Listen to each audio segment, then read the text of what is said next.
함께 은혜 나눌 하나님 말씀은 유다서 1장 16절에서 23절까지 말씀, 20절에서 21절만 함께 봉독하도록 하겠습니다. 시작. 사랑하는 자들아, 너희는 너희의 지극히 거룩한 믿음 위에 자신을 세우며 성령으로 기도하며 하나님의 사랑 안에서 자신을 지키며 영생에 이르도록 우리 주 예수 그리스도의 긍휼을 기다리라. 아멘. 지극히 거룩한 믿음 위에 자신을 세우라. 지극히 거룩한 믿음 위에 자신을 세우라 라는 제목으로 하나님 말씀 증거하도록 하겠습니다. 우리가 지난 주일에는요, 유다가 자연계의 5가지 비유와 에녹의 예언을 통해 교회 안에 가만히 들어온 거짓 교사들의 기만적인 이중성과 그들의 비참한 최후를 아주 적나라하게 폭로하는 내용을 함께 살펴봤었습니다. 기억나십니까? 유다는 그들이 거룩한 척을 하지만 실상은 형제 사랑과 우리 영혼을 파손시키는 애찬의 암초요, 양떼를 돌보지 않고 오직 자기 이익과 배만 불리는 사꾼, 즉 자기 몸만 기르는 목자이며 생명수가 없이 공허한 약속만 남발하는 물 없는 구름이며 뿌리가 뽑혀 열매를 맺을 수 없는 죽은 가을나무라고 고발을 했었죠. 나아가 그들은 거친 파도처럼 요란하지만 결국 수치의 거품만 뿜어내는 바다의 물결이며 진리의 궤도를 이탈하여 흑암으로 사라질 유리하는 별이라고 그들의 실체를 폭로하며 아주 서슬퍼런 경고를 해주셨습니다. 저들이 겉보기에는 우리와 똑같이 예배를 드리고 똑같이 찬양하고 똑같이 직분을 가진 형제처럼 보여지지만 그 중심에는 뭐가 없어요? 하나님을 두려워하는 경건이 완전히 결여되어 있는 불경건한 자들이라는 거죠. 그리고 유다는 에녹의 예언을 인용하여 주께서 수만의 거룩한 자와 함께 임하셔서 그들의 경건치 않은 모든 행위와 하나님을 무시하며 내뱉은 완악한 말들을 반드시 심판할 것임을 선포하심으로써 우리에게 종말론적 신앙의 야성을 회복하라고 경종을 울려주셨어요. 그래서 우리는 이 말씀을 거울 삼아 나는 과연 예수 그리스도께 깊이 뿌리 내린 나무인가 아니면 세상 유행을 따라 떠도는 유리하는 별인가를 스스로에게 물으며 혹시 내 안에도 나름대로 적당히 평범하게 믿겠다라고 하면서 하나님을 두려워하지 않는 불경건함이 있지는 않은지 뼈아픈 성찰의 시간을 가졌었는데 어떻게 지난 한 주간 우리 안에 불경건을 회개하며 경건에 힘쓰셨습니까? 우리를 유혹하는 세상의 재미와 세상의 가치를 부인하며 말씀 앞에 머무는 시간, 기도하는 시간을 선택하여 내 안에 불경건과 싸우는 치열한 몸부림이 있으셨다는 거예요. 여러분, 제가 왜 자꾸 말씀 앞에 서라고 하고 기도의 자리로 나오라고 합니까? 왜 교회로 모이기에 힘쓰라고 합니까? 단순히 종교적인 의무를 다하라고 하는 것입니까? 아니죠. 율법적으로 성경 몇 장 읽었냐, 기도 몇 시간 했냐, 체크하려고 하는 것이 아니에요. 우리가 승리할 수 있는 유일한 비결이 여러분 무엇입니까? 이게 내 의지로 됩니까? 내 의지로 승리할 수 있나요? 우리의 결심으로 됩니까? 안 돼요. 죄진 나를 끝까지 포기하지 아니하시고 사랑하신 그 주님의 십자가 사랑을 깊이 아는 것, 오직 그것만이 우리를 이기게 합니다.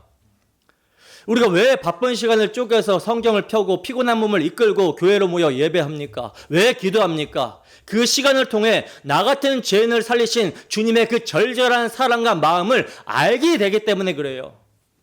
그리고 그 사랑을 알게 될 때 우리 안에서 사랑으로 역사하는 믿음이 작동하기 시작하기 때문입니다.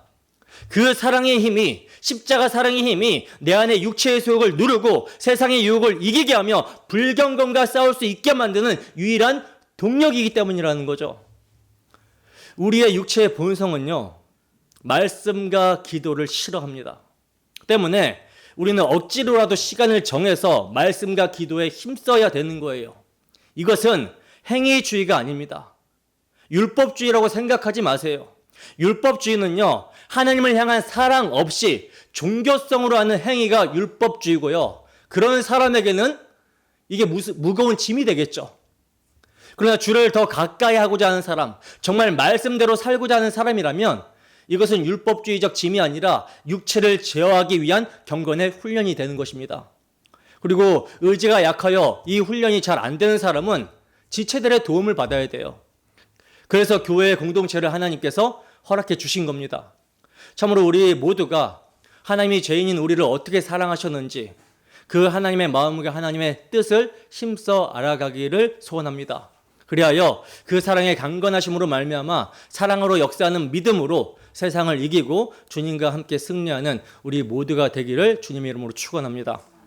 자, 그리고 이제 이어지는 오늘 본문은요, 유다서의 결론부로 넘어가는 아주 중요한 말씀입니다. 유다는 오늘 본문이 시작되는 16절에서 그동안 고발해왔던 거짓 교사들의 삶의 특징을 최종적으로 딱 잘라 요약하고 있고요. 그리고 나서 17절부터는 분위기를 완전히 반전시킵니다. 유다의 시선이 그들 거짓 교사에게서 너희 성도에게로 옮겨지는 거예요. 그러니까 유다는 이렇게 묻고 있는 겁니다. 자, 저들은 원망하며 불만을 토하며 제 욕심대로 살다가 멸망할 것이다. 그렇다면 사랑하는 자들아, 너희는 이제 이 혼란한 시대 속에서 어떻게 할 것이냐? 배가 암초에 부딪혀 침몰해가는 위기 속에서 단순히 저 암초가 나쁘다라고 욕만 하고 있을 수는 없잖아요. 이제는 살아남아야죠. 배를 고치고 물에 빠진 형제를 건져내야 될 거 아닙니까? 그래서 유다는 오늘 본문을 통해 이 배교와 혼란의 시대 속에서 성도가 자신의 신앙을 지켜내고 더 나아가 불 속에 뛰어드는 영혼들을 어떻게 구원해낼 것인가에 대한 아주 구체적이고 실질적인 영적 생존 전략과 구조 매뉴얼을 제시하고 있는 거예요. 자, 그럼 이제 본문 말씀을 통해 거짓 교사들의 결정적인 특징인 원망과 아첨이 무엇인지를 살펴보고 이러한 자들의 공격 앞에서 우리가 지극히 거룩한 믿음 위에 우리 자신을 건축해야 된다라는 것이 도대체 어떤 의미인지, 더 나아가 멸망의 불 속으로 끌려가는 지체들을 향해 우리가 가져야 할 두려움 섞인 긍휼이란 과연 무엇인지에 대해서 성령의 조명하심을 구하며 하나하나 깊이 있게 자세히 살펴보도록 하겠습니다. 본문 16절 말씀입니다. 함께 읽습니다. 시작. 이 사람들은 원망하는 자며 불만을 토하는 자며 그 정욕대로 행하는 자라. 그 입으로 자랑하는 말을 하며 이익을 위하여 아첨하느니라. 아멘. 자, 여기서 원망하는 자, 공기스테스라는 단어는요, 70인역 LXX에서 이스라엘 백성들이 광야에서 하나님을 향해 끊임없이 불평했을 때 사용했던 바로 그 단어예요. 여러분, 민수기를 보세요. 이스라엘 백성들이 물이 없으면 어떻게 합니까? 물 없다고 원망하고, 고기가 없으면 고기 없다고 원망하고, 길이 험하면 길이 험하다고 원망했잖아요. 근데 그 원망의 본질이 무엇입니까? 단순히 환경이 힘들어가지고 투덜거리는 겁니까? 아닙니다. 성경은요, 그 원망을 가리켜 하나님의 주권을 멸시하는 행위라고 규정을 하고 있어요. 민수기 14장 11절 말씀입니다. 함께 읽습니다. 시작. 여호와께서 모세에게 이르시되 이 백성이 어느 때까지 나를 멸시하겠느냐? 내가 그들 중에 많은 이적을 행하였으나 어느 때까지 나를 믿지 않겠느냐? 아멘. 보세요. 하나님은 당신을 향한 이스라엘 백성들의 원망을 멸시라고 규정하시죠. 입술로는 하나님을 믿는다라고 하면서 내 상황이 조금만 어려워지면, 내 자존심이 조금만 상하면 언제든지 하나님을 원망하고 하나님이 계시면 이럴 수 있냐라고 대드는 거. 그것이 바로 창조주를 멸시하는 행위이며 나는 당신을 믿지 않습니다라고 선언하는 불신앙의 극치라는 것입니다. 그러니까 이들의 원망의 본질은 단순히 환경이 힘들어서 배가 고파서 투덜거리는 생존 본능 때문이 아니라 하나님의 주권과 섭리를 멸시하는 데 있다는 거예요. 생각해 보세요. 하나님께서 그들을 구름 기둥과 불 기둥으로 인도하고 계십니다. 6월절 어린 양의 픽으로 애굽을 박살내시고 그 애굽에서 출애굽시킨 하나님께서 그들을 자기 소유, 자기 백성 삼고 구름 기둥과 불 기둥으로 인도하고 계세요. 그렇다면 지금 그들이 서 있는 그 거친 광야, 그 목마른 자리조차도 하나님의 완벽한 계획 안에, 섭리 안에 있다라는 뜻이에요. 그죠? 근데 그 자리에서 원망한다라는 것은 무슨 뜻입니까? 하나님, 당신의 인도가 틀렸습니다. 하나님, 당신의 통치가 마음에 안 듭니다. 내가 주인 돼서 내 마음대로 하고 싶은데 왜 나를 이 고생스러운 길로 끌고 갑니까? 바로 이 하나님을 향한 반역, 내 뜻대로 되지 않는 것에 대한 분노, 이것이 원망의 실체인 거예요. 유다가 이 사람들은 원망하는 자며라고 고발할 때 단순히 그들의 성격이 까칠하다라는 말이 아닙니다. 바로 저 광야에서 하나님의 주권을 멸시하고 죽어간 자들의 그 악한 습성이 지금 거짓 교사들에게, 그리고 놀랍게도 오늘날 우리 안에도 똑같이 흐르고 있음을 경고하고 있는 거예요.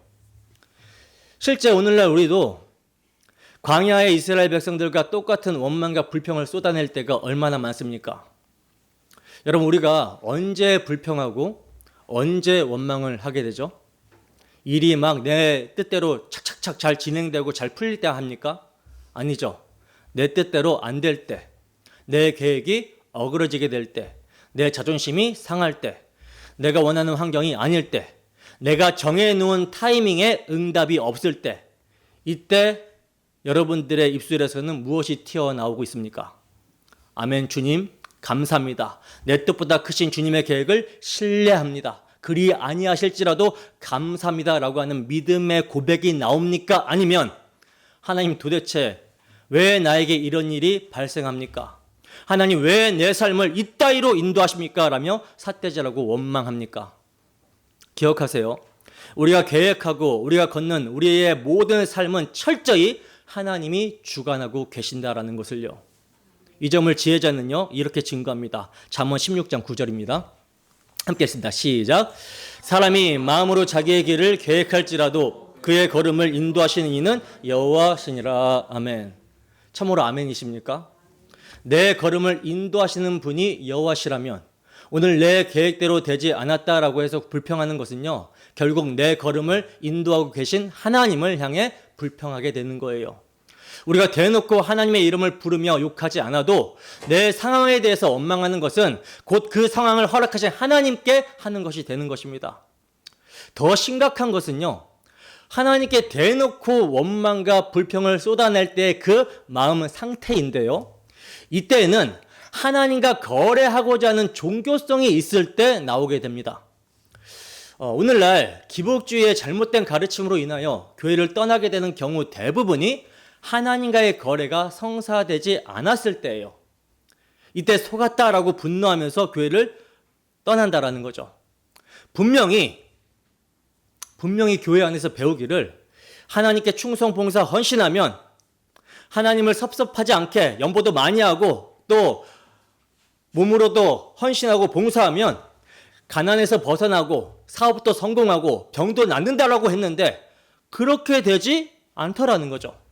더 가난해지고 사업에 손대는 족족 망하고 몸은 병이 더 악화돼서 오늘 내일 하게 되었을 때 분명히 축복기도도 받았는데 이거는 이제 거래가 성사가 되지 않은 거잖아요. 그죠? 그러니 이때 속았구나 원망과 분노를 표출하며 욕하고 교회를 떠나게 되는 것입니다.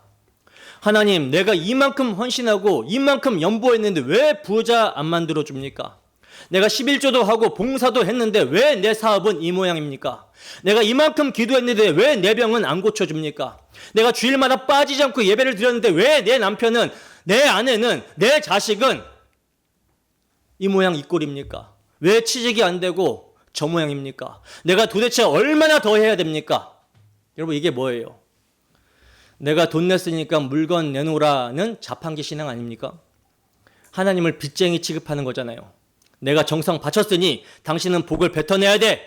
이것은 신앙이 아닙니다. 이것은요, 우상 숭배라고 하는 거예요. 이것이 바로 광야의 이스라엘 백성들이 우리가 애굽을 버리고 나왔으니 고기 내놔라, 물 내놔라 이렇게 원망했던 원망의 본질이라는 거죠. 그러나 복음을 아는 교회는, 십자가를 아는 성도는 하나님과 거래하지 않습니다. 여러분, 십자가 복음이 무엇입니까? 십자가 복음이 뭐예요? 그냥 예수 믿고 구원받아 행복하게 산다라고 하는 낭만적인 이야기입니까? 아닙니다. 십자가는 여러분 잘 들으세요. 사형틀이에요. 사형틀. 구약의 영어로 하면은 저주받은 자가 달리는 나무형 틀입니다. 누가 달려야 됩니까? 하나님의 영광을 위해서 창조해 놨더니 하나님의 영광과는 상관없이 하나님께서 허락하신 모든 것들, 하나님의 것들을 자기의 것이라고, 내 인생도 내 거라고 자기 영광을 위해서 반역하는 우리 우리가 달려야 되는, 범죄한 우리가 달려야 되는 사형 형틀이에요. 근데 하나님이 당신을 반역한 경건치 않고 원수요 죄인인 우리를 사랑하시다가 미쳐서 자기 독생자를 우리를 대신하여 화목제물로 내어주시사 우리가 달려야 될 저주의 나무 십자가에 자기 아들을 매다시고 우리에게 쏟아 부어져야 되는 모든 죄에 대한 저주와 진노를 아들에게 쏟아 부어 버리시고 심판하심으로써 이 하나님의 사랑을 믿는 자를 용서해 주시고 의롭다 해주시겠다는 소식이 바로 십자가 복음입니다. 기쁜 소식이에요. 그러므로 진짜 십자가 복음을 믿는 성도의 고백은 단 하나뿐이죠. 주님, 나는 죽어 마땅한 죄인입니다. 지금 당장 지옥에 보내셔도 할 말 없는, 변명할 것이 없는 죄인입니다. 지금 내게 있는 생명도 호흡도 다 덤으로 주신 은혜일 뿐입니다. 그러므로 주신 이도 여호와시요 거두신 이도 여호와시니 내가 빈털터리가 되더라도 내 몸이 부서져도 나를 살리신 주님만 영광 받으시면 됩니다. 이 욥의 고백이 터져 나오는 것이 진짜 믿음이에요. 여러분의 삶에서 나오는 모든 원망은요, 여러분의 성격이 예민해서가 아닙니다. 그 내면 깊숙한 곳에 내 인생의 주인이 하나님이 아니라 나라고 믿는, 내가 왕이다, 내가 대접받아야 된다라고 믿는 지독한 교만과 나를 돌보시는 하나님을 향한 불신앙이 또아리를 틀고 있기 때문에 나오는 영적 악취인 것입니다. 그러므로 오늘 내 입술에 원망이 있다면 그것은 환경 탓이 아니에요. 내 안에 아직도 시퍼렇게 살아있는 탐심, 하나님보다 세상을 더 사랑하고 하나님보다 나 자신을 더 숭배하는 우상 숭배가 있다라는 증거임을 깨닫고 그 더러운 기복신앙을 십자가에 못 박아야 되는 것입니다. 그리스도와 함께 십자가에 못 박혔다 여겨야 된다라는 거예요. 자, 그리고 둘째로 이 거짓 교사들은요, 불만을 토하는 자라고 하는데요. 불만을 토하는 자. 여기서 불만, 멤푸시 모이로이라는 말은요, 비난하다, 멤포마이라는 단어와 운명, 모이라는 단어의 합성어예요. 합성어. 그러니까 이걸 직역하면 자신의 운명을 비난하는 자, 즉 자기에게 주어진 몫에 대해 끊임없이 불만족하고 투덜거리는 사람을 말하는 거예요. 그러니까 원망이 하나님을 향한 거역이었다면 이 불만은 하나님이 허락하신 삶에 대하는 습관적인 태도입니다. 그러니까 이런 사람들은요, 절대로 만족함이 없어요. 매사에 부정적이고 매사에 비관적이며 비판적입니다. 여러분, 이 불만의 뿌리가 무엇입니까? 이 불만의 뿌리는 비교의식과 피해의식에서 나오는 거예요. 비교의식과 피해의식. 왜 쟤는 저렇게 많이 주고 나는 이것밖에 안 줘? 왜 저 집사는 부자고 나는 가난해? 하나님은 불공평해. 나는 피해자야. 그러나 이것은 하나님께서 각 사람에게 알맞게 분량대로 나눠주신 은혜를 부정하는 것이며 내 손에 쥐어준 것에 감사하기보다 남의 손에 있는 것을 탐내는 영적 도둑놈 심부인 거예요. 사도 바울은요, 디모데 전서에서 이런 자들을 향해 뭐라고 경고합니까? 디모데 전서 6장 6절에서 8절 말씀입니다. 함께 했습니다. 시작. 그러나 자족하는 마음이 있으면 경건은 큰 이익이 되느니라. 우리가 세상에 아무것도 가지고 온 것이 없음에 또한 아무것도 가지고 가지 못하리니 우리가 먹을 것과 입을 것이 있은즉 족한 줄로 알 것이니라. 아멘. 여기서 자족하라, 아우타르케이아라는 말은요, 스스로 만족할 줄 아는 마음, 이것이 경건의 능력입니다. 근데 불만을 토한다라는 것은 이 자족의 능력을 상실한 영적 장애인들이라는 거죠. 오늘 여러분들의 입술을 한번 점검해 보시기 바랍니다. 하루 종일 감사하다, 은혜다라는 말이 많습니까? 아니면 짜증난다, 힘들다, 마음에 안 든다, 뭐 이런 말들이 많습니까? 습관적으로 불평을 쏟아낸다라는 것은 성격이 깐깐해서가 아니에요. 그것은 죄입니다. 그것은 내게 생명을 주시고 호흡을 주신 하나님의 은혜를 쓰레기통에 처박는 행위라는 거예요. 더 깊이 들어가서 여러분, 이 불평이 왜 무서운 죄인지 아십니까? 이것은 예수 그리스도의 십자가 대속의 은혜를 싸구려 취급하는 신성 모독이기 때문에 그래요. 복음을 아는 성도라면 십자가 앞에서 내가 어떤 존재인지를 알잖아요. 알고 고백하잖아요. 우리는 본질상 진노의 자녀였고 영원한 지옥의 불에 떨어져 태워줘야지 마땅한 죄인들이었습니다. 근데 이러한 우리를 살리시기 위해 하나님께서 무슨 일을 행하셨습니까? 당신의 하나밖에 없는 독생자 예수 그리스도를 우리의 죄를 대신하여 그를 죄로 정하사 십자가에 못 박아 죽이셨어요. 그 피로 인해서 우리를 용서하시고 영원히 용납하여 주신 것입니다. 그러니까 우리가 받은 구원이 그토록 값비싼 거라는 거죠. 하나님의 아들이 사람의 몸을 입고 오셔서 우리의 죄를 대속하실 만큼, 값을 치르셔야 될 만큼 그렇게 값비싼 거라는 거죠. 때문에 나는 지옥 가야 마땅한데 하나님이 생명 주셨다, 이 사실 하나만으로도 우리는요 평생을 엎드려 울며 감사해도 모자란 사람들입니다. 근데 감히 하나님 구원해 주신 건 뭐 고마운데요, 그건 그거고 왜 제 차는 똥차입니까? 왜 저는 집이 월세입니까? 왜 저는 이렇게 생겼습니까? 왜 내 남편은, 내 아내는 이 모양 이 꼴입니까? 이렇게 불평을 한다고요? 이것은 마치 물에 빠져 죽어가는 사람 건져내서 인공호흡해서 살려놨더니 왜 내 보따리 안 챙겨왔냐, 왜 옷이 젖었냐 하며 생명의 은인의 뺨을 때리는 것과 똑같은 배은망덕한 짓입니다. 아니죠. 그 어떤 상황과도 사실 비교 자체가 불가능한 거예요. 여러분이 지금 삶에 대해 불평하고 있다면 그것은 십자가 은혜가 내게 충분하지 않다라고 말하는 것과 같습니다. 예수님 한 분만으로는 부족합니다. 나는 돈도 있어야 되고 명예도 있어야 행복합니다. 십자가 그게 밥 먹여줍니까? 라고 외치는 것이니 이것이야말로 예수를 다시 십자가에 못 박는 행위가 아니고 무엇이겠습니까? 진짜 복음을 아는 자들은요 고백이 다를 수밖에 없어요. 주님, 나 같은 죄인을 살려주신 것만으로도 감사합니다. 나는 아무 것이 없어도, 감옥에 갇혀 있어도 예수님 한 분이면 충분합니다. 주님이 나의 전부가 되십니다. 이 고백이 터져 나와야 정상적이라는 거죠. 사도 바울이 로마서에서 뭐라고 선포합니까? 로마서 8장 32절입니다. 함께 읽습니다. 시작. 자기 아들을 아끼지 아니하시고 우리 모든 사람을 위하여 내주신 이가 어찌 그 아들과 함께 모든 것을 우리에게 주시지 아니하겠느냐. 아멘. 참으로 아멘이십니까? 여러분, 자기 아들을 아끼지 아니하시고 우리에게 주신 분이 하나님이세요. 아버지십니다. 무엇이 아까워서 안 주시겠습니까?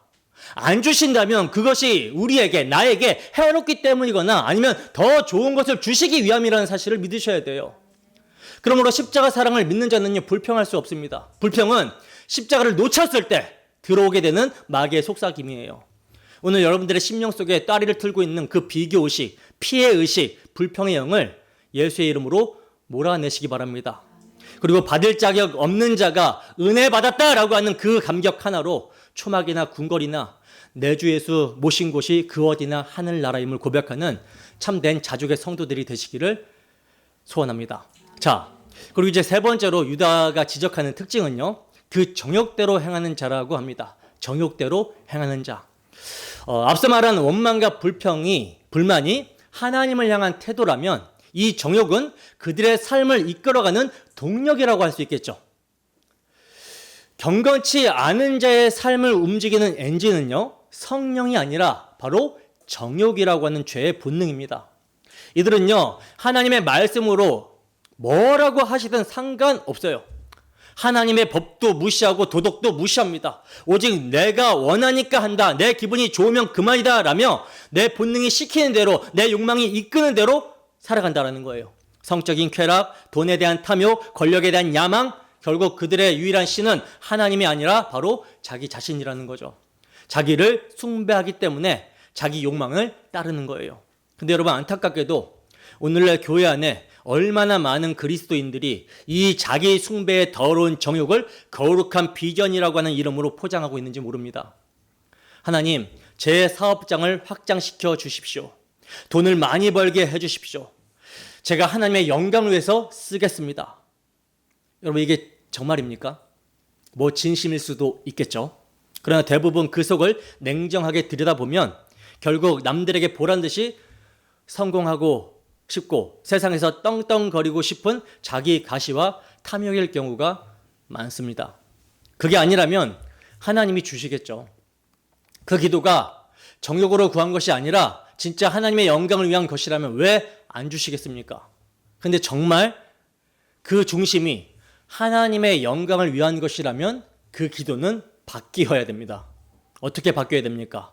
더 달라고 떼쓰는 것이 아니라 이렇게 바뀌어야 되는 거예요. 주님, 저는 돈이 많아지면 교만할 수밖에 없는 죄인입니다. 만약 이 성공 때문에, 이 물질 때문에 내가 주님을 멀리하게 된다면 차라리 주지 마시옵소서.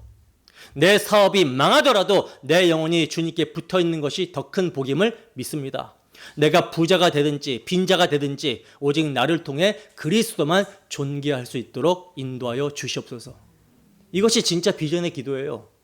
내 적용을 십자가에 못 박고 나는 죽고 예수로만 사는 거. 내 욕망을 채우기 위해 하나님을 이용하는 것이 아니라 하나님의 뜻을 이루기 위해 내 욕망을 포기하는 거. 여러분의 기도가 이렇게 바뀌지 않는다면 하나님의 영광 이거 운운하면 안 됩니다. 하나님은 속지 않으세요. 자기 욕망을 십자가에 못 박지 않고 오히려 그 욕망을 이루기 위해 하나님을 이용하려고 드는 거. 이것이 바로 거짓 교사들의 특징이며 우상 숭배인 거예요. 십자가는요, 내 욕망을 실현하는 도깨비 방망이가 아니라 내 욕망을 못 받고 하나님의 뜻에 굴복하는 것입니다. 오늘 여러분들의 발걸음은 어디를 향하고 있습니까? 말씀이 이끄는 좁은 길입니까? 아니면 정욕이 이끄는 넓은 길입니까? 자신을 성찰해 보시기 바랍니다. 자, 그리고 이제 네 번째로 유다가 고발하는 그들의 특징은요, 그 입으로 자랑하는 말을 하며입니다. 그 입으로 자랑하는 말을 하며. 여기서 자랑하는 말, 휘페론카라는 말은요, 문자적으로 부풀려진 말, 거창한 말을 뜻하는데요. 다니엘서에 나오는 적그리스도가 하나님을 대적하여 했던 큰 말, 자신을 신격화하며 하나님의 법을 파괴하는 말을 했던 것과 같은 맥락이에요. 이 거짓 교사들은요, 강단에서 혹은 성경 공부 모임에서 자기를 굉장히 대단한 존재로 포장합니다. 아주 있어 보이는 신학적인 용어, 철학적인 지식, 또는 남들은 모르는 신비한 체험들을, 자기 경험들을 막 늘어놓으면서 자기를 과시하죠. 내가 기도했더니 이런 능력이 나갔다. 내가 환상을 봤는데, 내가 연계를 갔다 왔는데, 내가 이런 경험을 했는데 너는 못 해봤지. 아직 멀었어. 너희 원어 성경을 파자면 이런 뜻인데 너 이거 모르지? 여러분, 왜 이렇게 이들이 떠듭니까? 예수 그리스도를 높이려고 하는 것입니까? 아니에요. 높이려고 하는 게 아닙니다. 자기를 우상화하고 와, 저 사람 대단하다라는 사람들의 시선을 즐기며 순진한 성도들을 가스라이팅해서 자기 종으로 삼으려고 하는 수작인 거예요. 그러니까 성경적이지가 않죠. 기록된 말씀에서 벗어나 있죠. 이런 사람들의 특징은 하나님의 말씀이 이렇다라고 해도 무시하고요, 자기 생각, 자기 경험이 맞다라고 하는 자들이에요. 그래서 하나님께 돌아가야 될 영광을 자기가 가로채는 거. 빈 깡통이 요란하듯이 속에 생명이 없는 자들은 순종하지 않고 말만 많은 법입니다. 이것이 바로 마귀의 속성인 교만이죠. 자, 근데 정말 기가 막힌 것은요, 마지막 5번째 이들의 특징이에요. 이익을 위하여 아첨한다라는 것인데, 이것이 아주 결정탑니다. 앞에서는 그렇게 거창한 말로 자기를 뽐내던 자들이 뒤에서는 어떻게 합니까? 이익을 위하여 돈을 뜯어내려고 비굴하게 아첨을 떤다라는 거예요. 여기서 아첨하다라는 말은요, 히브리어로 나사파님, 즉 사람의 얼굴을 봐준다라는 뜻이거든요. 무슨 말이냐? 사람의 중심이나 진실됨을 보는 것이 아니라 그 사람의 외모, 지위, 재력만 보고 차별 대우한다라는 것입니다. 돈 있고 힘 있는 사람 앞에서는 간도 쓸개도 다 빼줄 것처럼 비굴하게 굽신거리고, 가난하고 힘없는 사람 앞에서는 거만하게 구는 이 역겨운 이중적 태도를 말한다라는 거죠. 여러분, 이들이 왜 아첨합니까? 그 사람을 존경해서가 아니에요. 저 사람에게 잘 보이기만 하면 헌금이 나올 것 같으니까, 저 사람에게 잘 보이면 내 사업에 도움이 될 것 같으니까 철저하게 내 이익을 위해 타인을 이용해 먹으려고 하는 사기 행위인 것입니다. 마이클 그린이라고 하는 신학자는요, 이렇게 말했어요. 참된 칭찬은 상대를 세워주지만 아첨은 상대를 조종한다. 만약 목회자가 부자 장로님한테는 90도로 폴더로 인사하면서 가난한 성도나 어린 학생들은 투명 인간 취급한다. 성도들의 영혼을 보는 것이 아니라 그들의 주머니를 본다. 이것이 바로 삭슬 위에 쫓아갔던 발람의 길이며 경건하지 않는 자의 전형적인 모습입니다. 야고보 사도는요, 이런 행태를 가리켜 사람을 차별하는 죄라고 엄히 꾸짖습니다. 야고보서 2장 1절과 9절 말씀입니다. 함께 했습니다. 시작. 내 형제들아, 영광의 주 곧 우리 주 예수 그리스도에 대한 믿음을 너희가 가졌으니 사람을 차별하여 대하지 말라. 만일 너희가 사람을 차별하여 대하면 죄를 짓는 것이니 율법이 너희를 범법자로 정죄하리라. 아멘. 보세요. 사람을 차별하여 대하면 죄를 짓는 것이니. 야고보 사도는요, 이것을 실수라고 하지 않아요. 범법, 즉 법을 어긴 범죄라고 규정합니다. 왜입니까? 영광의 주 예수 그리스도께서 십자가에서 부자나 가난한 자나 차별 없이 당신의 피로 사셨는데 네가 뭔데 감히 돈을 기준으로, 지위를 기준으로 형제를 차별하느냐는 거죠. 이것은 십자가의 가치를 모독하는 죄라는 것입니다. 오늘 여러분들은 어떻습니까?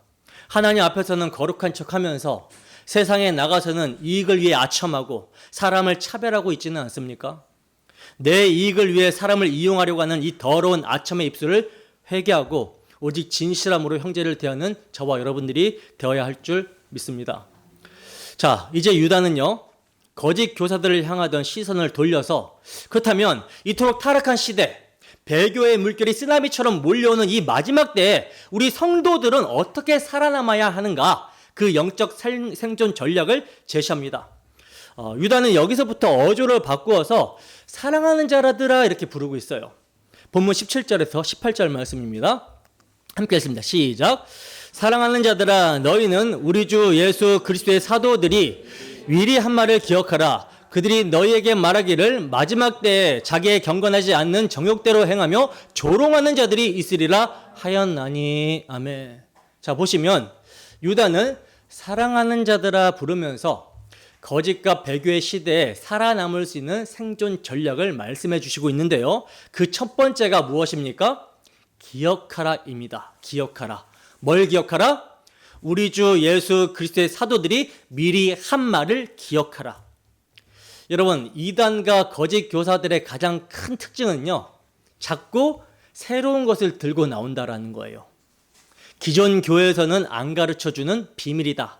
성경에는 없는 나만 아는 새 계시다. 시대가 변했으니 복음도 변해야 된다라고 하면서 사람들의 호기심을 자극하죠. 그러나 유다는 단호하게 말합니다. 새로운 거 찾지 마라. 엉뚱한 데 기웃거리지 마라. 이미 사도들이 너희에게 전해준 그 복음, 이미 기록된 성경 말씀으로 돌아가라. 사도들의 전통으로 돌아가라. 여러분, 왜 성경으로 돌아가야 됩니까? 이유는 단 하나입니다. 하나님께서 우리에게 주신 구원의 도리는 단번에 주신 믿음의 도로 이미 완성이 되었기 때문이에요. 여러분 기억하세요. 기독교는요, 계시의 종교를 믿는 자들의 모임입니다. 계시의 종교를 믿는 자들의 모임. 하나님은 구약의 선지자를 통해 부분적으로 말씀하시다가 마침내 당신의 아들 예수 그리스도를 통해 구원의 모든 비밀을 다 보여주셨고, 그것을 사도들이 성령의 감동으로 기록한 것이 신약 성경이에요. 그래서 이 신구약 66권만이 우리의 절대적인 표준이고 진리이고 기준입니다. 그러므로 이 성경 외에 더해질 것도 없고 뺄 것도 없는 완전한 말씀이라는 거죠. 성경은요, 교회가 하나님의 말씀으로 인정한 것이 아니에요. 성경의 자증성, 성경 스스로가 하나님의 말씀임을 자증합니다. 그래서 교회는 그것을 그냥 인정하고 수용하는 거예요. 로마 교황처럼 교황이 인정해서 교회가 인정해서 하나님의 말씀이 되는 것이 아니라는 거죠. 그리고 또 성경은 일관성이 있죠. 1600년 동안 40여 명의 저자에 의해서 기록이 되었지만 이게 하나님의 구원 계획이라고 하는 일관성을 가지고 기록되어 있어요. 그리고 통일성이 있죠.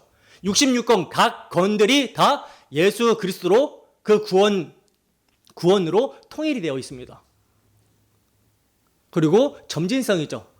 계시가 어느 날 그냥 한 번에 뚝 떨어진 책이 아니라 역사 속에서 점진적으로 그림자와 모형과 예표와 상징으로 이렇게 계시가 되오다가 마침내 예수 그리스도라고 하는 실체로 완성이 된 거예요.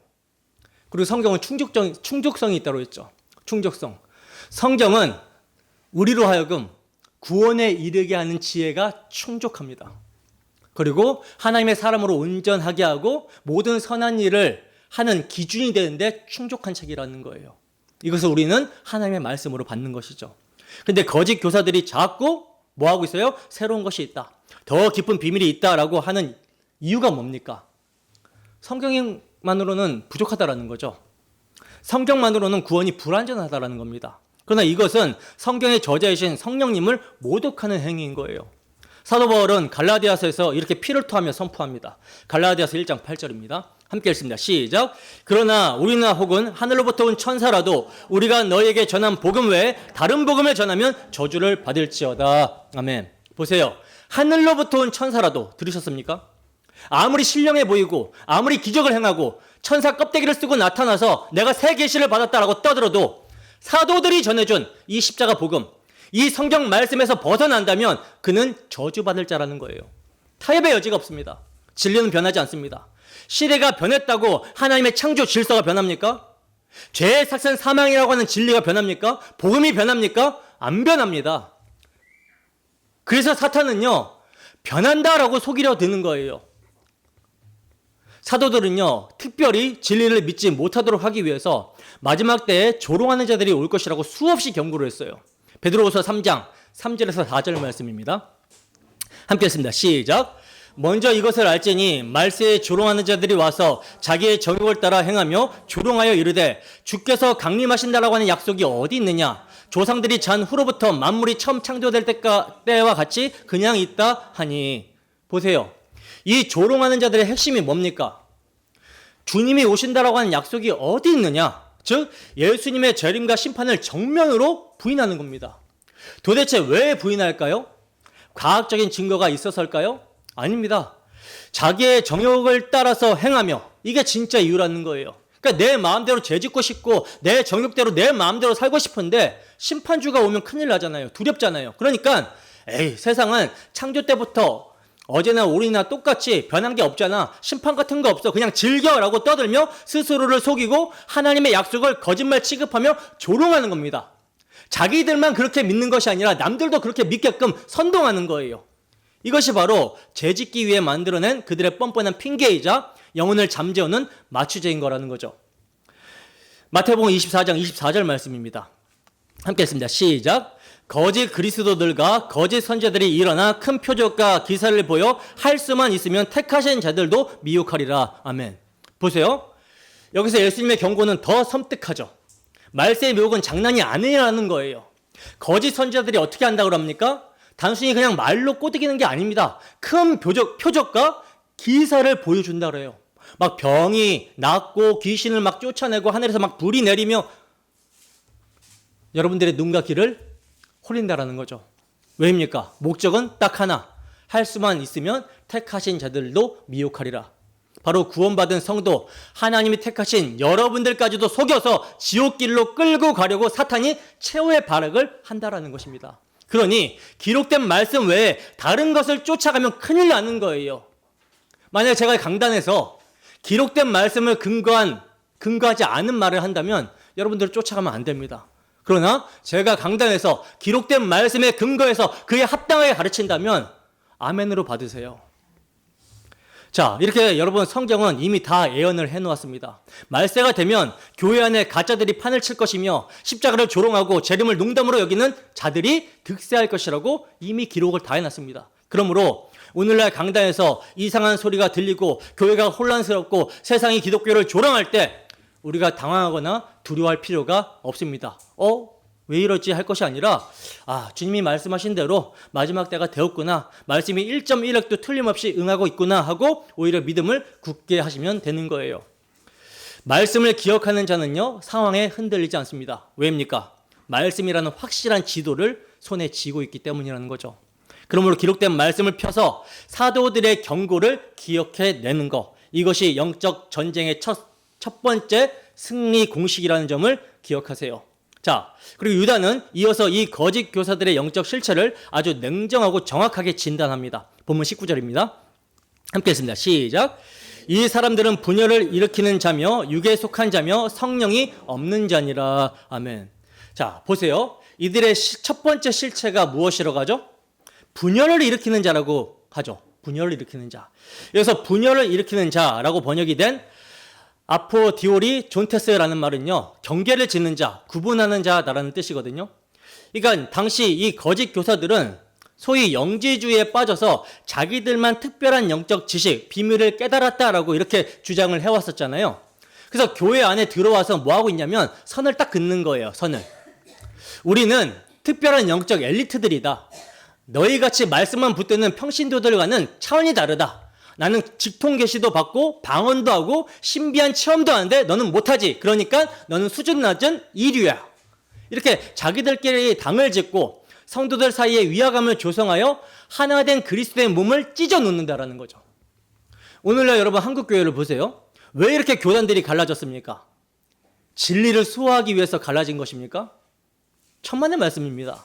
겉으로는 신학적 차이, 진리 수호라는 거창한 명분을 내세우지만 그 속을 들여다보면요. 전부 교권 다툼, 돈 문제, 자리 싸움. 내가 대장되고 싶다. 내 뜻대로 하고 싶다라고 하는 그 더러운 욕망이 예수님의 몸된 교회를 난도질해 놓은 거예요. 이것은 그리스도의 몸된 교회를 찢는 십자가의 원수들입니다. 사도 바울은 에베소서에서 성령의 역사는 하나 되게 하시는 것임을 분명히 했어요. 에베소서 4장 3절 말씀입니다. 함께 했습니다. 시작. 평안에 맺는 줄로 성령이 하나 되게 하신 것을 힘써 지키라. 보세요. 성령은 하나 되게 하십니다. 근데 진리가 아닌 문제로 분열을 일으킨다. 그것은 그들이 육에 속한 자이며 성령이 없는 자라는 확실한 증거인 거예요.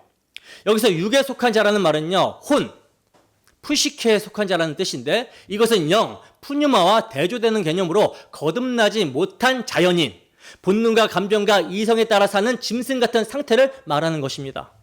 겉모습은 목사고 장로고 신학 박사일지 몰라도 그 속에 성령이 없으면, 거듭남이 없으면 그는 교회를 세우는 자가 아니라 허무는 사탄의 회일 뿐이라는 거예요. 사도 바울은요, 고린도전서에서 육에 속한 자의 한계를 명확하게 이렇게 말합니다. 고린도전서 2장 14절 말씀입니다. 함께 했습니다. 시작. 육에 속한 사람은 하나님의 성령의 일들을 받지 아니하나니 이는 그것들이 그에게는 어리석게 보이며 또 그는 그것들을 알 수도 없나니 그러한 일은 영적으로 분별되기 때문이라. 아멘. 그러니까 오늘날 자유주의 신학에 물든 자들이 십자가 복음을 들으면 어떻게 보겠습니까? 미련하다, 고리타분하다, 요즘 시대에 무슨 피 얘기를 하냐라고 하면서 조롱하죠. 조롱하는 이유가 뭐예요? 이들이 머리가 나쁩니까? 굉장히 머리가 좋습니다. 이성적으로 굉장히 발달해 있어요. 그러나 성령이 없으니까 못 알아듣는 거예요. 영적인 귀가 먹어버린 것입니다. 그러니 그들의 그럴듯한 화려한 언변에 속으면 될까요? 안 될까요? 속으면 안 되는 거예요. 그들은 성령 없는 껍데기입니다. 생명이 없는 자들이에요. 그렇기 때문에 이들의 특징은 참 가증스러워요. 참 그럴듯하게 가면서 마지막에 살짝 바꿉니다. 그래서 분별이 필요하다라는 거죠. 자, 이제 유다는요, 사랑하는 자들을 다시 부르며 이 험악한 세대 속에서 성도가 취하여야 할 네 가지 적극적인 행동 강령, 즉 자기를 지키는 네 가지 수칙을 이제 명령을 합니다. 본문 20절에서 21절 말씀 함께 읽습니다. 시작. 사랑하는 자들아 너희는 너희의 지극히 거룩한 믿음 위에 자신을 세우며 성령으로 기도하며 하나님의 사랑 안에서 자신을 지키며 영생에 이르도록 우리 주 예수 그리스도의 긍휼을 기다리라. 아멘. 자, 보세요. 이제 유다는요, 성도가 적극적으로 취해야 할 행동 강령으로 첫째, 너희의 지극히 거룩한 믿음 위에 자신을 세우며라고 말씀합니다. 여기서 유다는 신앙생활을 뭘로 비유하고 있죠? 건축으로 비유를 하고 있죠. 건축. 여러분 건물을 지을 때 가장 중요한 게 뭐예요? 인테리어입니까? 아니면 조명입니까? 아니죠. 기초입니다. 기초. 기초가 부실하잖아요. 아무리 높게 쌓여도 바람 한번 불면, 지진 한번 나면 와르르 무너져 내리고 그 무너짐이 심한 법이에요. 그래서 유다는 그 기초가 무엇이어야 되냐고 말하는가? 너희의 지극히 거룩한 믿음 위에라고 말합니다. 너희의 지극히 거룩한 믿음 위에. 여러분 이 믿음은 내가 믿습니다 하는 나의 신념이나 주관적인 확신, 뜨거운 감정을 말하는 게 결코 아니에요. 여기서 말하는 믿음은 유다서 3절에서 말한 단번에 주신 믿음의 도, 즉 사도들이 전해준 복음의 진리, 예수 그리스도와 그의 십자가 대속의 교리, 성경 66권이 증거하는 객관적인 믿음의 내용입니다. 왜 지극히 거룩한 믿음이 기초해야 됩니까? 이 믿음이 지극히 거룩하신 하나님으로부터 왔고 죄인된 우리를 세상과 구별하여 거룩하게 만드는 유일한 능력이기 때문이라는 거죠. 이 믿음 외에는요, 다른 기초가 없습니다. 여러분, 오늘날 많은 성도들이 자신의 신앙을 어디에 짓고 있습니까? 자신의 신앙의 집을 어디에 짓고 있죠? 자기 감정 위에 짓고 있어요. 자기 감정. 찬양할 때 기분 좋고 눈물 좀 나면 은혜를 받았다 하고, 기분이 좀 나쁘거나 내 상황이 어려우면 하나님이 계신가 하며 의심합니다. 감정이 막 널뛰기를 하니까 신앙도 막 널뛰기를 하는 거예요. 또 어디에다 두죠? 자기 체험 위에 두죠. 내가 꿈을 꿨는데, 내가 병이 나았는데, 내가 이런 경험을 했는데 등등. 그러나 그것이 기초가 되면 말씀이 아닌 체험을 의지하게 되고요, 더 센 체험, 더 자극적인 것을 찾아 헤매다가 신비주의 이단으로 빠지게 되는 거예요. 또 세상의 성공 위에도 집을 짓죠. 내가 예수를 믿고 형통하게 됐다, 부자 됐다, 자식이 서울대 갔다 막 등등. 그러나 여러분, 이 간증이 뭡니까? 이 간증이 뭐예요? 이게 간증이 된다라고 생각합니까? 그러다가 망하게 되면요, 그러다가 병들게 되면요, 그때는 믿음이 없어지게 되는 것입니까? 아니죠. 우리의 기초는요, 오직 변하지 않는 진리, 변하지 않는 반석, 예수 그리스도에 되는 거예요. 우리의 간증은요, 예수님이 되어야 되는 것입니다. 고린도전서 3장 11절 말씀입니다. 함께 읽습니다. 시작. 이 닦아둔 것 외에 능히 다른 터를 닦아둘 자가 없으니 이 터는 곧 예수 그리스도라. 아멘. 아멘이십니까, 참으로? 세상이 뒤집어지고 내 인생에 풍랑이 일어나도 예수 그리스도의 십자가와 부활, 그 변함없는 진리 위에 내 인생을 세운 사람은요, 무너지지 않습니다. 반석 위에 지은 집이기 때문에 무너지지 않는 거예요. 여러분, 지금 여러분들의 집은 어디에 서 있습니까? 모래 위에 서 있습니까? 아니면 반석 위에 서 있습니까? 참으로 우리 모두가 날마다 말씀을 묵상하고 교리를 공부하며 이 거룩한 믿음의 터를 단단히 다지기 바랍니다. 자, 그리고 둘째로 유다는요, 성령으로 기도하며 라고 합니다. 자신을 지키는 방편으로 성령으로 기도하며 라고 말씀하고 있어요. 거짓 교사들은 뭐가 없는 자라고 했죠? 성령이 없는 자들이라고 말씀드렸죠. 그러므로 성도는 성령으로 기도를 해야 되는 거예요. 여러분, 누누이 말씀드리지만 기도는요, 내 소원을 하나님께 관철시키려고 하는 도구가 아닙니다. 많은 분들이 기도를 내 뜻대로 마옵시고 아버지의 뜻대로 하옵소서라고 하는 예수님의 기도를 본받는 것이 아니라 아버지의 뜻은 필요 없고 내 뜻대로 되어야 됩니다, 내놔요 라고 떼쓰는 것으로 오해를 하고 있는데요, 야고보 사도가 뭐라고 했습니까? 야고보서 4장 3절 말씀 함께 읽습니다. 시작. 구하여도 받지 못함은 정욕으로 쓰려고 잘못 구하기 때문이라. 아멘. 여러분, 내 정욕대로 구하는 것은요, 기도가 아니라 주문이에요. 주문. 무당 푸닥거리와 다를 바가 없습니다.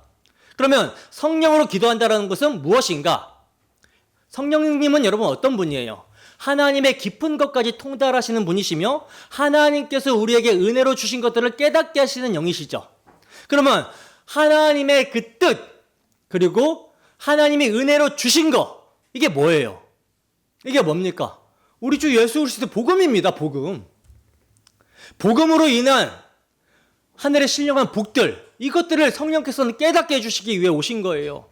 그러므로 성령의 인도하심을 따라 기도하면 성령께서 내 안에 더러운 욕망을 걸러내 주시고 말씀의 빛으로 하나님의 뜻이 무엇인지를 깨닫게 하셔서 마침내 내 고집을 꺾고 하나님의 뜻에 굴복하게 만드십니다. 나의 기도의 제목이 바뀌게 되는 거예요. 이게 진짜 기도라는 거죠. 에베소서 6장 18절 말씀 함께 했습니다. 시작. 모든 기도와 간구를 하되 항상 성령 안에서 기도하고 이를 위하여 깨어 구하기를 항상 힘쓰며. 아멘. 성령 안에서 기도한다. 이건 내 기분이 내키는 대로 중언부언하라는 것이 아니라 성령의 통제 아래서 성령께서 증거하시는 예수 그리스도의 복음, 그 약속의 말씀을 붙들고 하나님의 나라와 의를 먼저 구하는 기도. 내 기도가 응답되지 않을 때 낙심하고 원망하는 것이 아니라 하나님의 더 선하신 뜻이 있음을 믿습니다라고 고백할 수 있는 기도. 이것이 성령으로 하는 기도예요. 여러분의 기도가 육신의 넋두리가 되지 않도록 성령의 도우심을 구하시기 바랍니다. 자, 그리고 셋째, 하나님의 사랑 안에서 자신을 지키며 라고 말씀하고 있는데요, 여기서 지키라, 테레사테라는 말은요, 명령형입니다. 명령형. 근데 여러분 솔직히 우리가 우리 자신을 스스로 지킬 수가 있습니까? 나는 안 넘어져. 내 믿음 내가 지킬 거야. 이렇게 큰 소리 치지만 하루에도 12번씩 마음이 바뀌고 작은 유혹에도 넘어가는 게 우리네 마음 아닙니까? 베드로도 호언장담했지만 하룻밤 만에 3번이나 주님을 부인했어요. 그러므로 이 말씀은 네 의지로 꽉 붙들어라 이 뜻이 아니라 하나님의 사랑이라고 하는 울타리 안에서 벗어나지 말고 머물러 있어라 하는 뜻입니다. 예수님께서 요한복음 15장에서 포도나무 비유를 통해 말씀해 주셨죠. 요한복음 15장 9절에서 10절 말씀 함께 읽습니다. 시작. 아버지께서 나를 사랑하신 것 같이 나도 너희를 사랑하였으니 나의 사랑 안에 거하라. 내가 아버지의 계명을 지켜 그의 사랑 안에 거하는 것 같이 너희도 내 계명을 지키면 내 사랑 안에 거하리라. 아멘. 자, 여러분 여기서 예수님이 계명을 지키라고 하시는데 이 계명은 바리새인들처럼 율법 조문 몇 개를 기계적으로 지키는 행위를 말하는 것이 아닙니다. 여기서 주님이 말씀하시는 계명의 본질이 여러분 무엇입니까? 바로 죄의 삭슨 사망이라고 정하신 하나님의 서슬퍼런 공의와 죄값에 팔린 자기 백성을 향한 한량없는 하나님의 사랑이 십자가에서 찡하게 만난 예수 그리스도의 복음을 말하는 거예요. 그러므로 계명을 지킨다라는 것은요, 도덕 군자가 되라는 말이 아니라 예수 그리스도께서 십자가에서 다 이루신 그 피 묻은 복음을 네 심장 한복판에 간직하고 믿음으로 마음에 새겨진 사랑을 나타내라는 것입니다. 주님이 나 같은 원수를 죽기까지 사랑하셨으니 나도 저 형제를 용서하겠습니다. 주님이 나를 위해서 찢기셨으니 나도 교회를 위해서 헌신하겠습니다. 이렇게 그 십자가 사랑에 강건되어 내 옆에 있는 지질한 형제, 도저히 사랑할 수 없는 원수 같은 지체까지도 품어 안는 것, 이것이 바로 주님이 말씀하신 내 계명을 지키는 참된 순종인 것입니다. 하나님의 사랑은요, 방종을 허락하시는 사랑이 아니에요. 죄와 싸우게 하고 우리를 거룩하게 다듬어 가시는 사랑입니다. 또한 이것은 하나님의 사랑에 대한 확신을 가지라고 하는 뜻이기도 한데요, 사탄은 끊임없이 우리를 참소하죠. 네가 그러고도 성도냐? 너 죄지었잖아. 하나님은 널 버렸어. 그러나 이때 우리는 바울 사도와 같은 확신을 가져야 됩니다. 로마서 8장 38절에서 39절 말씀입니다. 함께 했습니다. 시작. 내가 확신하노니 사망이나 생명이나 천사들이나 권세자들이나 현재일이나 장래일이나 능력이나 높음이나 깊음이나 다른 어떤 피조물이라도 우리를 우리 주 그리스도 예수 안에 있는 하나님의 사랑에서 끊을 수 없으리라. 아멘. 여러분, 이 하나님의 끊을 수 없는 사랑의 밧줄이 나를 묶고 있다는 사실을 믿고 그 사랑의 품 안으로 파고드는 것. 그래서 힘들 때마다 십자가를 바라보며 하나님이 자기 아들을 죽이시면서까지 나를 사랑하셨는데 나를 포기하겠느냐라고 확인하는 것. 이것이 사랑 안에서 자신을 지키는 비결이라는 거예요. 이 사랑을 의심하지 마세요. 의심은 마귀가 주는 겁니다. 자, 넷째. 영생에 이르도록 우리 주 예수 그리스도의 긍휼을 기다리라고 유다는 말씀하고 있는데요. 이것은 종말론적인 태도를 말하는 거죠. 신앙생활은요, 기다림입니다. 기다림. 무엇을 기다립니까? 이 땅에서 내 성공? 내 형통? 아니죠. 우리 주 예수 그리스도의 긍휼을 기다리라는 거예요. 여러분, 우리가 마지막 심판대 앞에 섰을 때 우리를 구원하는 것은요, 우리의 어떤 공로나 업적이 아닙니다. 주님, 내가 목사였고요, 내가 교회를 건축했고요, 내가 전도도 많이 했고요, 헌신도 많이 했습니다. 이거 안 통해요. 오직 하나, 세리의 기도처럼 주여 저는 죄인입니다. 저는 내세울 의가 하나도 없습니다. 오직 예수의 피만을 의지합니다. 예수의 피밖에 없습니다. 저를 불쌍히 여겨 주옵소서. 이 긍휼, 이 에레오스만이 우리를 영생으로 인도하는 거예요. 우리가 구원받은 것도 전적인 주님의 긍휼이고요, 지금 살아있는 것도 긍휼이고, 마지막 날 천국문에 들어가는 것도 오직 주의 긍휼 때문입니다. 따라서 이 사실을 아는 사람은 교만할 수 있습니까? 없습니까? 교만할 수가 없죠. 남을 판단할 수 있습니까? 남을 정죄할 수 있습니까? 없습니다. 그리고 이 땅에서 좀 억울해도, 좀 가난해도 괜찮아요. 우리에게는 영원한 생명이 약속되어 있고 다시 오실 주님이 갚아주실 긍휼이 있기 때문이라는 거죠. 이 소망이 있는 자만이 세상을 이깁니다. 노아가 맑은 하늘 아래서 120년 동안 홍수를 기다리며 묵묵히 방주를 지었듯이 오늘날 우리는요, 세상의 비웃음과 조롱 속에서도 다시 오실 주님의 긍휼을 기다리며 묵묵히 믿음의 길, 좁은 길을 걸어야 되는 거예요. 자, 여기까지가 성도가 자신을 지키는 방어 전략이었다면 이제 유다는요, 아주 적극적인 구조 전략을 명령하고 있어요. 그러니까 나만 살고 끝나는 게 아니에요. 교회는 유람선이 아니라 구조선입니다. 지금 저 거짓 교사들에게 미혹되어 죽어가는 영혼들을 건져내야 된다는 거죠. 그래서 유다는 구조 대상을 영적 상태에 따라 세 부류로 나누어서 아주 세밀한 지침을 주고 있습니다. 본문 22절에서 23절입니다. 함께 읽습니다. 시작. 어떤 의심하는 자들을 긍휼히 여기라. 또 어떤 자를 불에서 끌어내어 구원하라. 또 어떤 자를 그 육체로 더럽힌 옷까지도 미워하되 두려움으로 긍휼히 여기라. 아멘. 자, 보세요. 첫 번째 구조 대상은 누굽니까? 어떤 의심하는 자들이라고 그러죠. 이들은요, 아직 이단에 완전히 빠진 건 아니에요. 거짓 교사들의 말을 듣고 저 말이 맞는가? 기존 교회가 틀린 건가 하면서 마음이 흔들리고 갈등하는 믿음이 연약한 지체들을 말하고 있는 것이죠. 유다는 이들을 향해 긍휼히 여기라고 말씀하고 있습니다. 그러니까 분을 내면서 너 왜 의심해? 믿음이 그것밖에 안 돼? 정신 차려! 하고 몰아세우면 그들은 튕겨 나간다라는 거죠. 긍휼히 여기며 온유함으로 다시 성경이 증거하는 믿음의 터 예수 그리스도의 복음을 들려주라는 것입니다. 자, 그리고 두 번째 대상은 불에서 끌어내어 구원하라고 하는 자들이에요. 이들은 상황이 좀 더 심각한 상태죠. 이미 이단에 발을 들여놓고 멸망의 불 속으로 빨려 들어가고 있는 자들입니다. 지옥 문턱에 있는 자들이라는 거죠. 여러분, 집에 불이 났는데 그 안에 내 자식이, 내 형제가 있으면 어떻게 합니까? 문 밖에서 점잖게 나오세요, 제발 나오세요, 거기 뜨겁습니다, 이렇게 말합니까? 아니죠. 문을 부수고 들어가서 머리끄댕이를 잡아서라도, 팔을 꺾어서라도 끌고 나와야 되죠.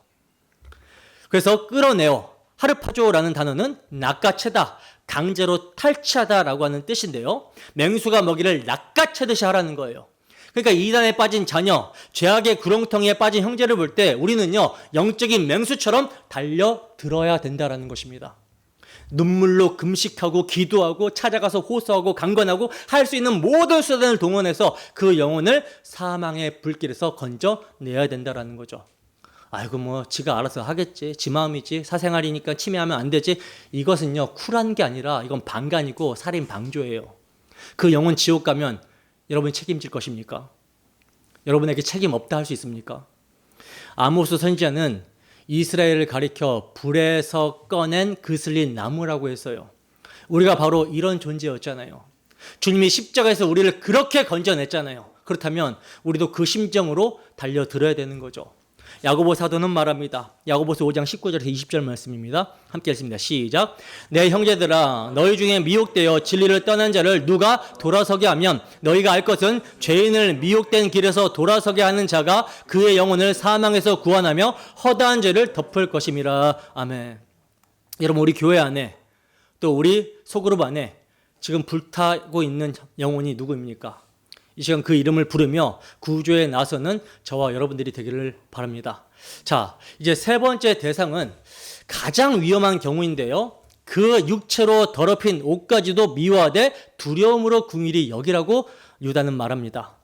그러니까 이들은 거짓 교사들의 사상에 완전히 세뇌되었을 뿐만이 아니라 그들의 타락한 삶, 즉 음란과 방탕함에 깊이 젖어버린 소위 골수분자들이에요.